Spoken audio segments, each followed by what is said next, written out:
चलिए दोस्तों, आते हैं अपने नेक्स्ट टॉपिक की तरफ। नेक्स्ट टॉपिक है मैनेजमेंट की डेफिनेशन हो गई। अब बात करते हैं मैनेजमेंट की कैरेक्टरिस्टिक्स की। मैनेजमेंट की कौन कौन सी कैरेक्टरिस्टिक्स है। अब बहुत सारे बच्चे पूछेंगे, sir what are the characteristics. ये कैरेक्टरिस्टिक्स क्या होता है? कैरेक्टरिस्टिक्स का मतलब होता है किसी की जब हम अच्छाइयां बताते हैं उसको बोलते हैं ये है उसकी कैरेक्टरिस्टिक्स। ठीक, अब जैसे मान लो आप एक कार लेके आते हैं। अब मैं उससे पूछूं भाई क्या क्या है इसमें, क्या क्या फीचर्स हैं, तो यहां पर आप क्या क्या बताएंगे? भैया इसके अंदर 7 लोग बैठ सकते हैं, इसका माइलेज इतना है, इसके टायर अलॉय में है, अलॉय व्हील्स है इसके अंदर ये चीजें हैं, एसी इसका इतना है इतना है इतना है। तो आप मुझे उसकी अच्छाइयां गिना देंगे। तो यहाँ पे कैरेक्टरिस्टिक्स किसकी पढ़नी है? कैरेक्टरिस्टिक्स हमें पढ़नी है मैनेजमेंट की। तो मैनेजमेंट में क्या क्या विशेषताएं हैं, क्या क्या मैनेजमेंट के फीचर्स हैं, are the characteristics of management. तो यहां पर कुछ 6-7 कैरेक्टरिस्टिक्स लिखी हुई है, ये एक ग्लिम्स है। क्या है भाई मैनेजमेंट? मैनेजमेंट जो है एक गोल के ऊपर काम करता है। मैनेजमेंट जो है परवेसिव है। अभी आए दूसरा वर्ड कौन सा आ गया, परवेसिव, ये तो पहली बार सुना है, कोई नहीं, अभी सबको डिटेल में पढ़ेंगे। बस एक बार ऐसे इनका मुंह से नाम उच्चारण कर लेते हैं, प्रोनाउंस कर लेते हैं। Goal oriented process, pervasive, multi dimensional, continuous process, group activity, dynamic function और इंटेंजिबल फोर्स। ठीक, 7 है हमारे। अब एक एक को उठाएंगे और उसके बारे में डिटेल पढ़ेंगे, और हो सकता है एक केस स्टडी इसके फीचर्स में से भी टपक जाए। और वो क्या पूछेगा? एक केस स्टडी दे देगा, कहेगा विच character of management highlighted here. कौन सा कैरेक्टर इसके अंदर हाईलाइट किया गया है, कौन सा कैरेक्टर मैनेजमेंट का इस केस स्टडी से आपको पता चलता है। ठीक, तो पहला है management is a goal oriented process, is a goal oriented process. अब ये गोल गोल वाला नहीं है, गोल का मतलब है एक लक्ष्य। ये देखिए, ये है आपका एक गोल, आपको मारना कहां पर है? तीर, बिल्कुल और बिल्कुल बुलसाई, बीच में मारना है। ठीक है।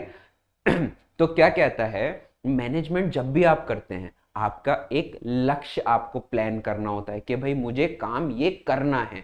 आपने जो लक्ष्य सेट किया, एक गोल सेट किया, this is by the management. यही तो मैनेजमेंट है। सुबह उठ के आपने ध्यान लगा लिया कि भाई आज बीजीएसटी का ये पूरे यूनिट चैप्टर नंबर 1 खत्म कर देना है, और इसमें ऐसा कर देना है कि इसमें मेरे 100% नंबर आए चैप्टर नंबर 1 में, आज जो मैं करके उठूंगा। तो मैनेजमेंट क्या कहता है? Management always aims to achieve a certain organisational goals.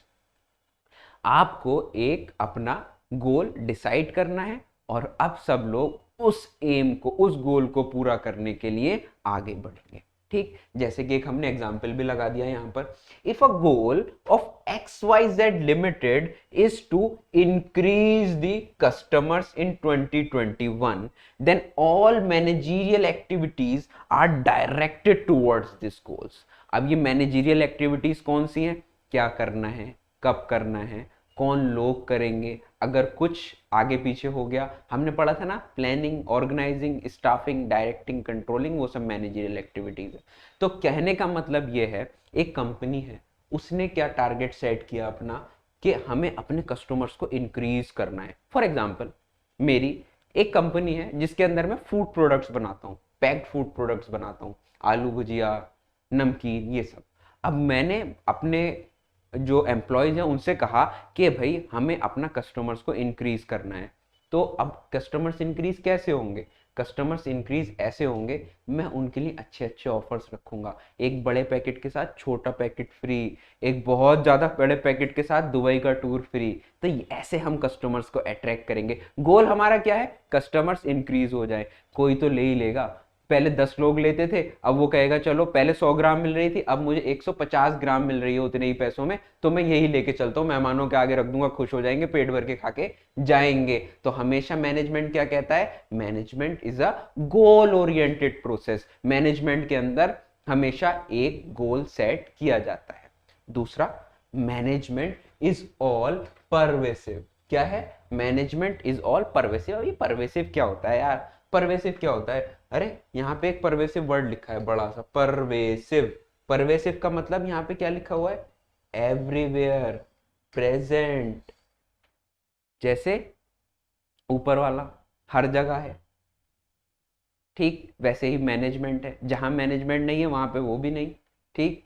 अगर आप दिल से याद करते हैं तो वो भी आ जाते हैं, ठीक है। तो यही तो मैनेजमेंट है, जिस टाइम याद करते हो तो फौरन आपके पास आ जाते हैं।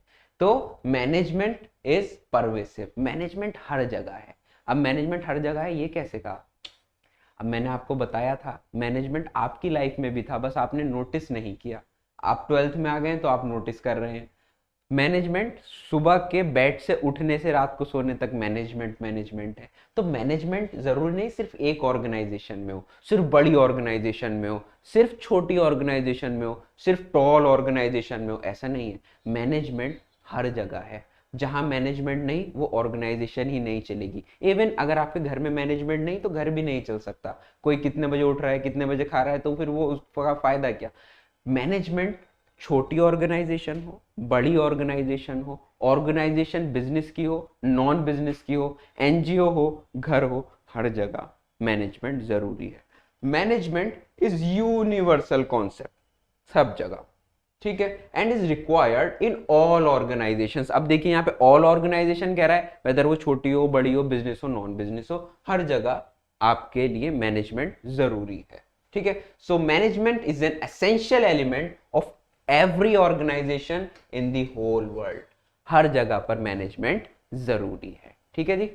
चलिए next is management is multi dimensional, ये तीसरी विशेषता है। अब यहां थोड़ा कंफ्यूज होंगे जी, मल्टी डायमेंशनल क्या होता है भैया?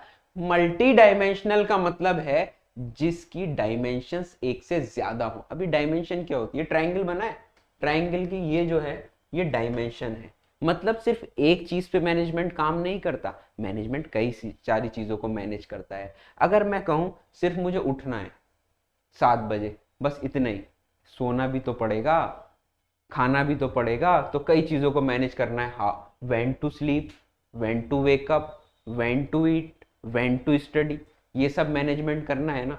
तो मैनेजमेंट को अगर ऐसे मैं करूँ कि कब खाना है कब पीना है तो बहुत हो जाएगा। तो किसी भी ऑर्गेनाइजेशन को हम मैनेजमेंट इज मल्टी डायमेंशनल इसलिए बोलते हैं क्योंकि मैनेजमेंट 3 चीजों को मेनली कवर करता है और उसी में सारी चीजें कवर हो जाती हैं। Management of work, management of people और मैनेजमेंट ऑफ ऑपरेशंस। अब यहां पे भी 2-3 वर्ड नए आ गए, ठीक। Management of work, management of people और मैनेजमेंट ऑफ ऑपरेशन, ठीक है जी। तो मैनेजमेंट ऑफ वर्क में क्या होगा? मैनेजमेंट ऑफ वर्क में होता है आपको क्या करना है। मैनेजमेंट ऑफ पीपल में होगा वो काम कौन करेगा। मैनेजमेंट ऑफ ऑपरेशन में होता है वो काम कैसे होगा, उस काम को करने का प्रोसेस क्या होगा। जैसे हमने अभी एग्जांपल लिया था बिरयानी कैसे बनती है, तो दिस इज द प्रोसेस। चले जी, अब इसको अलग अलग पढ़ते हैं, management of work, management of people और मैनेजमेंट ऑफ ऑपरेशन। चलिए, मैनेजमेंट ऑफ वर्क क्या कहता है? मैनेजमेंट ऑफ वर्क कहता है what is to be done, काम क्या होगा। अरे भैया इस पे ही तो सारी फैक्ट्रीज, सारी कंपनीज चल रही हैं। अगर मुझे यही नहीं पता काम क्या होगा तो मैं करूंगा क्या, ठीक।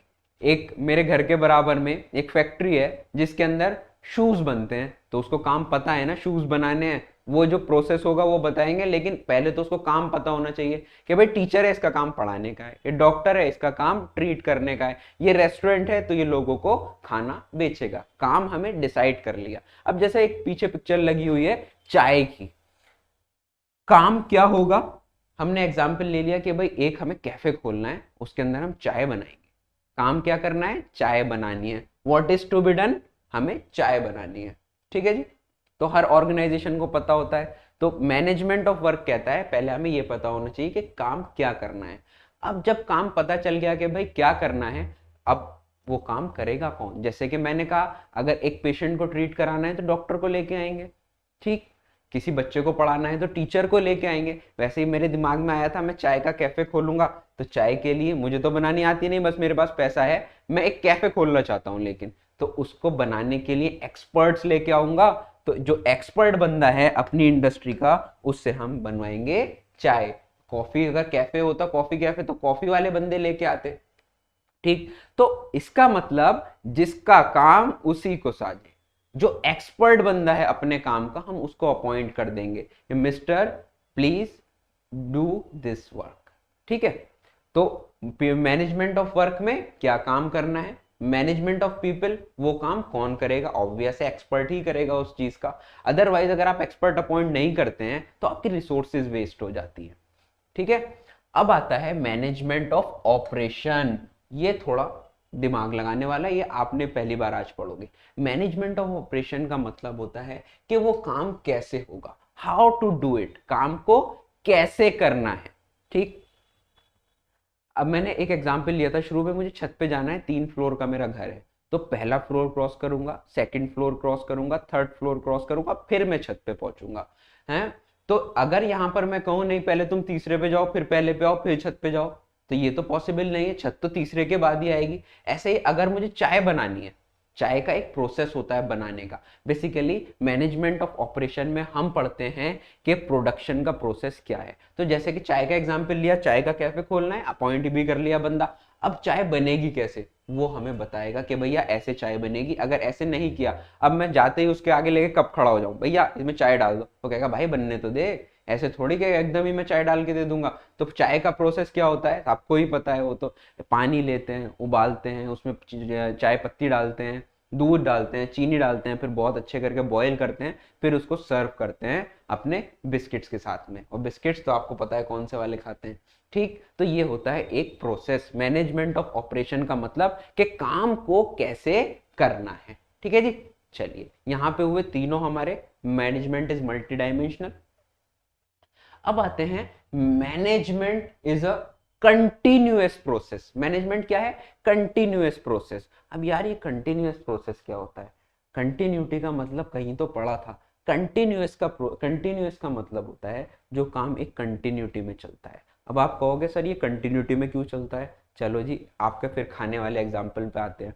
आपकी मदर ने आपको टाइम से ब्रेकफास्ट दिया, टाइम से लंच दिया, टाइम से डिनर दिया, क्या कल को वो नहीं देंगी, कल को भी देंगी। तो इसका मतलब वापस वहीं से कहानी शुरू, साइकिल फिर दोबारा से शुरू। अच्छा कल भी दे दिया, अब क्या परसों नहीं देंगी, नहीं जी परसों भी मिलेगा, उसके बाद भी मिलेगा।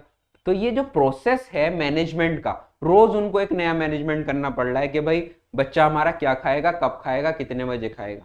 ठीक है, तो ये एक कंटिन्यूटी है। चलिए यहाँ पे एक एग्जाम्पल ले लेते हैं, उससे ज्यादा समझ आएगा। आपने प्लान किया कि भाई हमें 200 यूनिट्स का प्रोडक्शन करना है, आपको एक ऑर्डर आया कि भाई आपको 200 यूनिट्स प्रोड्यूस करनी है। ठीक है जी, आपको 200 यूनिट्स प्रोड्यूस करनी है। फिर आते हैं, अब 200 यूनिट्स प्रोड्यूस करने के लिए आपको देखना पड़ेगा कि भाई बंदे मेरे पास काम कर सकते हैं या नहीं। आपने देखा, काम बांटा, आपने कहा कि भाई मिस्टर एक्स आप ये कर लेना, मिस्टर वाई आप ये कर लेना, मिस्टर जेड आप ये कर लेना। ये होता है ऑर्गेनाइजिंग। अब देखा आपने कि भाई 200 यूनिट्स बनाने के लिए बंदे मेरे पास कम पड़ रहे हैं, तो अब हम लाएंगे स्टाफिंग। स्टाफिंग के अंदर स्टाफ आएगा आपकी ऑर्गेनाइजेशन में, कम है स्टाफ तो बुला लो, ज्यादा है तो वापस भेज दो, उसको बोलते हैं स्टाफिंग। अब लोग आ गए, अब कराएंगे काम शुरू, उनसे बोल बोल के, उनके जो मैनेजर्स हैं उनको बोल बोल के काम कराएंगे। और फिर कंट्रोलिंग में हम चेक करेंगे कि भाई जो हमने काम दिया है वो कर पा रहे हैं या नहीं, 200 यूनिट्स का टारगेट अचीव हो गया या नहीं हो गया। हम मानते हैं अचीव हो गया। अब क्या 200 यूनिट्स बनाने के बाद कंपनी बंद, नहीं, अब आपको नया ऑर्डर मिलेगा, थोड़ा कम का भी मिल सकता है, थोड़े ज्यादा का भी मिल सकता है। अब मान लो आपको फिर वापस मिला 500 यूनिट्स का, तो फिर दोबारा से पूरी कहानी शुरू हो जाएगी, फिर दोबारा से पूरी कहानी शुरू होगी और वापस वो कंटिन्यूटी में मैनेजमेंट आ जाएगा। पहले 200 यूनिट्स के लिए आपने मैनेजमेंट किया था, अब जो है आप 500 यूनिट्स के लिए मैनेजमेंट करेंगे। ठीक है, तो ये जो फंक्शंस हैं, planning, organising, staffing, directing, controlling, अभी घबराइए मत, अभी खाली आप इतना एक डायग्राम बना के और 2 लाइन की डेफिनेशन भी लिख देंगे तो काफी है। बाकी अभी इनको पूरा डिटेल में पढ़ेंगे, और इनको डिटेल सिर्फ टॉपिक्स में नहीं, पूरे पूरे चैप्टर्स में पढ़ेंगे, प्लानिंग ऑर्गेनाइजिंग। ठीक है जी, चलिए अब आते हैं management is a group activity. अब ये क्या होता है ग्रुप एक्टिविटी, देखिए जी ग्रुप एक्टिविटी का क्या मतलब है।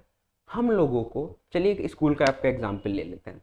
आप स्कूल में जाते हैं, आपके पास कॉमर्स स्ट्रीम है, तो आपके स्कूल वालों का टारगेट है भैया ये जो 50 का बैच आया है आपकी बार, इसको पास अच्छे नंबर दिला के कराना है, तो इनको पढ़ाओ। अब आपके स्कूल ने टारगेट रख दिया कि भाई हमें 100% रिजल्ट चाहिए, हर बच्चा हमें अच्छे नंबर से पास चाहिए, जिसके अंदर से 2 टीचर्स तो बड़ी मेहनत कर रहे हैं और 2 टीचर्स को फिक्र ही नहीं है आपकी, तो अगर आपका वो 2 टीचर्स हाथ छोड़ देते हैं तो आपका रिजल्ट खराब हो सकता है। लेकिन अगर सारे टीचर्स मिलकर आपको पढ़ाने में मदद करें, हर सब्जेक्ट अपना अपना टीचर जो आपको पढ़ाए, तो वो सब एक ही डायरेक्शन में मूव करें आपको पढ़ाने के लिए और आपका रिजल्ट देने के लिए, तो ये होती है ग्रुप एक्टिविटी। अगर कोई भी एक बंदा मिल करके काम नहीं कर सकता, ये कौन सी कहावत थी, हम बोलते थे अकेला चना भाड़ नहीं फोड़ सकता, मतलब अकेला चना जो होता है वो नहीं फूल सकता। चलिए खैर, अगर आप मिलकर के काम करेंगे तो काम जल्दी होगा, रिसोर्सेज वेस्ट नहीं होंगी, और टीम वर्क में सबसे अच्छा ये होता है कि आपका कोऑर्डिनेशन, कोऑपरेशन और आपकी फ्रेंडलीनेस बनी रहती है। ठीक है जी। तो और मैनेजमेंट कहता है कि हम जो काम करें वो ग्रुप में करें और सारे ग्रुप का टारगेट एक ही हो। बहुत सारे लोग हों लेकिन उन सबका टारगेट जो कंपनी ने आपको डिसाइड करके दिया है, लोग तो बहुत हैं लेकिन सबको 200 यूनिट्स की तरफ बढ़ना है, ना कि कोई 200 की तरफ बढ़ रहा है, कोई कह रहा है मुझे क्या मतलब कंपनी का काम है। नहीं, काम को अपना समझ के करना है और सबके साथ मिल के करना है। देखिए यहाँ पे एक 2 फिगर लगाई है मैंने, एक तो है टीम वर्क। अब यहाँ पर मैंने दोनों एग्जाम्पल लिए हैं, ये एनिमल है और ये एक इंसान है।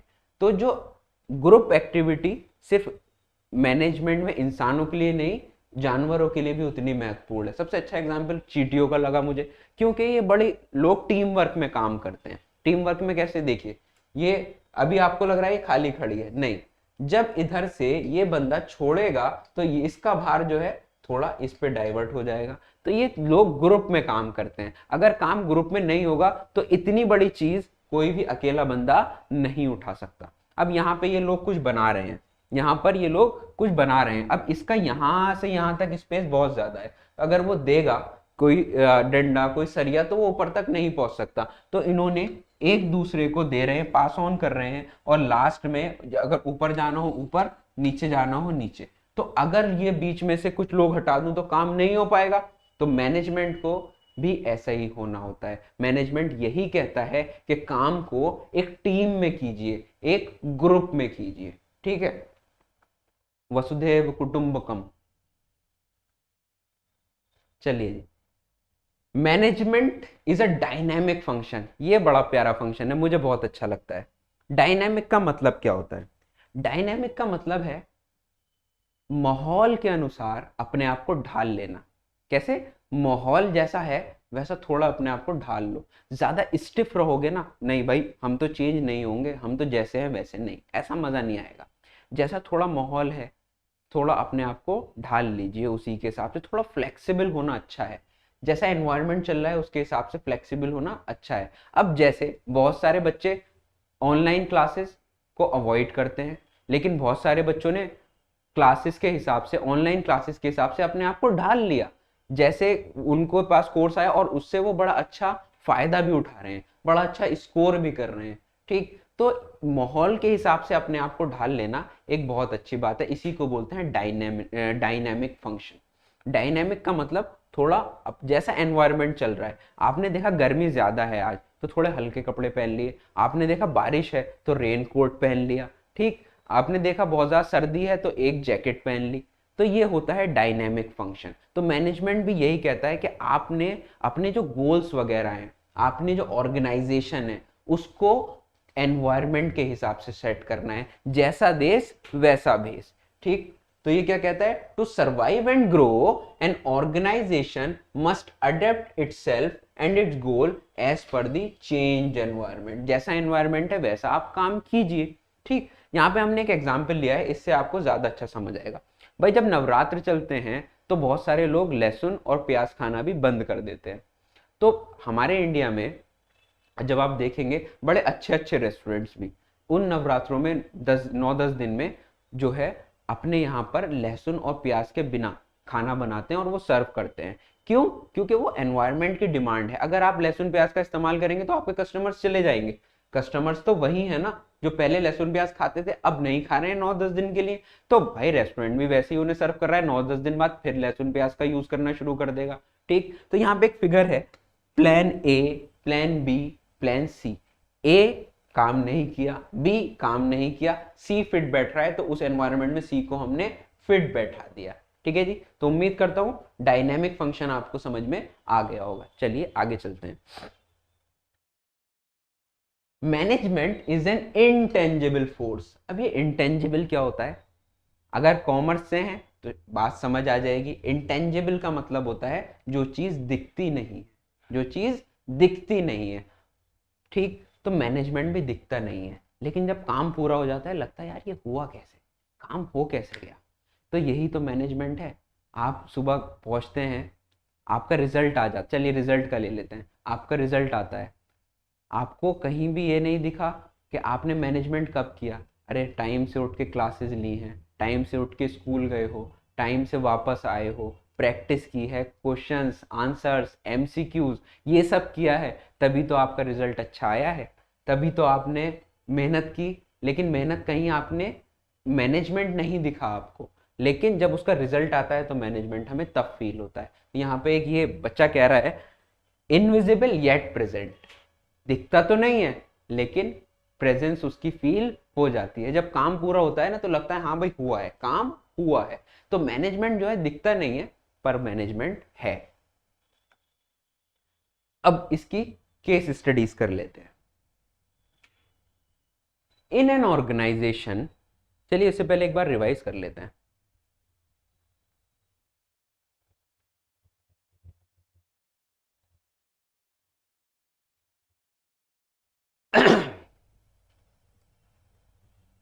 सबसे पहला, management is goal oriented process. Management हमेशा एक गोल सेट करता है कि भाई हमें क्या करना है।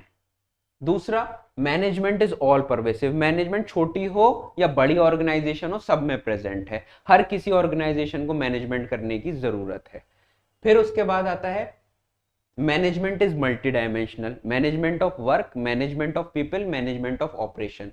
मैनेजमेंट ऑफ वर्क क्या कहता है कि काम क्या करना है, what is to be done. ठीक।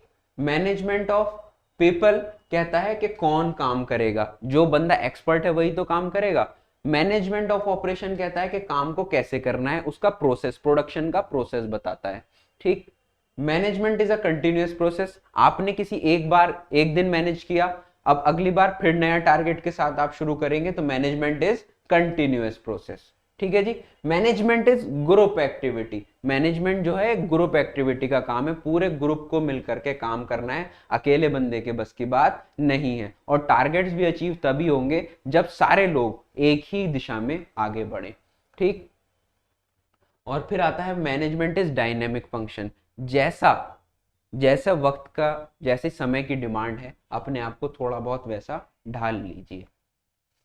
और management is intangible. Management is intangible का मतलब होता है मैनेजमेंट दिखता नहीं है पर मैनेजमेंट फील होता है जब आपके रिजल्ट्स आते हैं, जब आप अपना डिजायर्ड रिजल्ट अचीव कर लेते हैं।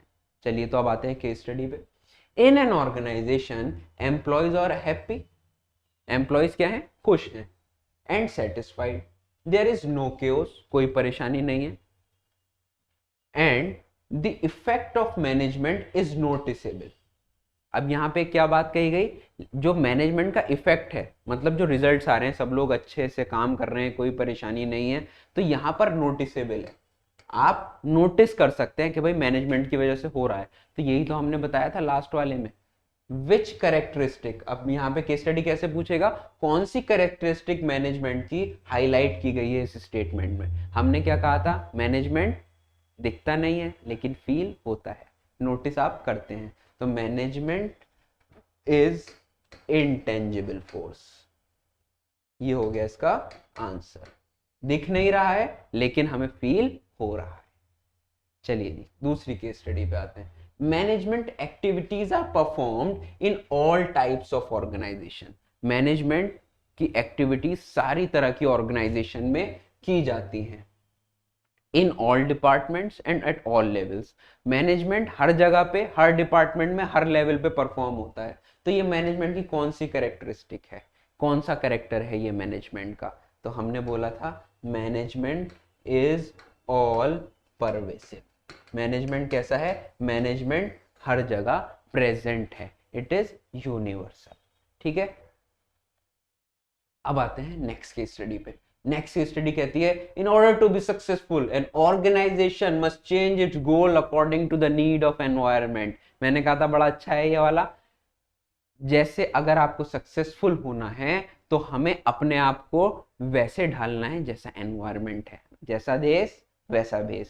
तो यहाँ पर कैसा हुआ, थोड़ा सा आपको फ्लेक्सिबल होना पड़ता है। तो मैनेजमेंट इज डायनेमिक। एमसीक्यू आता है, अगर एमसीक्यू आता है तो आप सीधे डायनेमिक फंक्शन पे लगा देंगे, फिलअप आता है तो अपने हाथ से लिख देंगे, simple. Case study next, getting work done through people. लोगों से काम कराना, getting work done through people is still a major task for the manager. लोगों से, कौन से लोगों से काम कराना है, ये बड़ा मेजर टास्क है। नेम द डायमेंशन, 3 डायमेंशन थी हमारे पास, क्या करना है, कौन लोग करेंगे और कैसे करेंगे। तो कौन लोग करेंगे, getting work done through others, कौन लोग करेंगे इज द आंसर। और आंसर क्या लिखेंगे, कौन सी डायमेंशन है यहाँ पर, मैनेजमेंट ऑफ वर्क, क्या काम करना है ये तो नहीं, लोगों से कैसे कराना है, कौन लोगों से कराना है। तो यहाँ पर आंसर हो जाएगा मैनेजमेंट ऑफ पीपल। ठीक है जी, तो यहां तक हमने कैरेक्टरिस्टिक्स पूरी कर ली। कैरेक्टरिस्टिक्स के बाद हमने केस स्टडीज भी देख ली। कोई केस स्टडी अगर आपने मेरे साथ साथ कंसेप्ट को देखा है, सुना है, तो केस स्टडीज आराम से कर लोगे। यहाँ तो मैं 2-3 करा रहा हूँ, चैप्टर एंड होने के बाद बहुत सारी केस स्टडीज, बहुत सारे एमसीक्यूज हम करने वाले हैं, तो हमारे साथ बने रहिए। अब चलेंगे नेक्स्ट टॉपिक।